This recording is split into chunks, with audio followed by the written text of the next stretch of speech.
पहले घर लें या इन्वेस्ट करें? बताओ, मुझे कमेंट में बताओ आप लोग। इंडियन फैमिली में 30 की एज आते ही तीन चीज आती हैं, शुरू होती है। पहली, शादी कब करोगे? दूसरी, घर कब लोगे? और शर्मा जी का बेटा ऑलरेडी 2 BHK फ्लैट ले चुका है।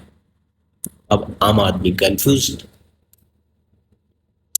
दिल बोलता है अपना एक घर होना चाहिए, और बैंक बोलता है पहले 20 साल मेरी गुलामी कर लो। चलो सिंपल एग्जांपल में समझते हैं। दो दोस्त हैं।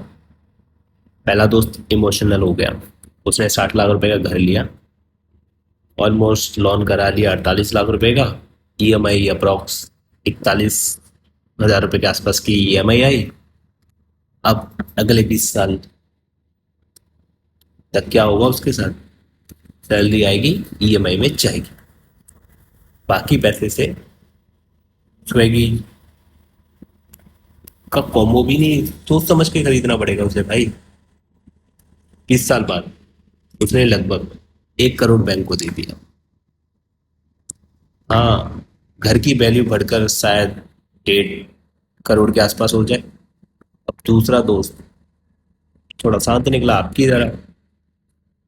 उसने सोचा पहले खुद को फाइनेंशियली स्ट्रांग बनाते हैं, फिर उसने वही 41,000 रुपये के आसपास उसने SIP में डाल दिया। अगर 12% भी रिटर्न मिला तो 20 साल बाद उसके पास लगभग 4 करोड़ के आसपास का अमाउंट बन जाएगा। मतलब भाई बाद में भी घर ले सकता है, और बैंक में मैनेजर को सर सर कहना भी नहीं पड़ेगा। अब इसका मतलब ये तो नहीं है कि घर लेना गलत है।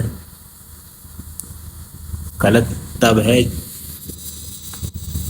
जब EMI सैलरी से आधा आ जाए। वीकेंड प्लान, इस महीने EMI गई और जिंदगी बस सैलरी क्रेडिट डेबिट लट बंद कर रह जाए। सिंपल रूल याद रखो, अगर EMI आपकी सैलरी से 30% कम है तो घर ले सकते हो। अगर EMI आपकी सैलरी से 40 से 50% है तो पहले इन्वेस्टमेंट करो, और अगर रेंट कम है किराए पे रहो, प्लस SIP कराओ, क्योंकि लैंड रोड का घर भी इससे क्लीन रहेगा और तुम्हारा पोर्टफोलियो भी ग्रोथ करेगा। सबसे बड़ी बात, घर जरूरत है, लेकिन हर घर इन्वेस्टमेंट नहीं होता, क्योंकि असली इन्वेस्टमेंट वो है जो पॉकेट में पैसा डाले। सिर्फ सोसाइटी में स्टेटस नहीं, इसलिए पहले फाइनेंशियली फाउंडेशन बनाओ, इमरजेंसी फाउंडेशन बनाओ, इन्वेस्टमेंट हैबिट्स बनाओ, फिर लोग घर, ताकि बालकनी में खड़े होकर चाय भी पीते, अब टेंशन ना हो, पीस फील हो।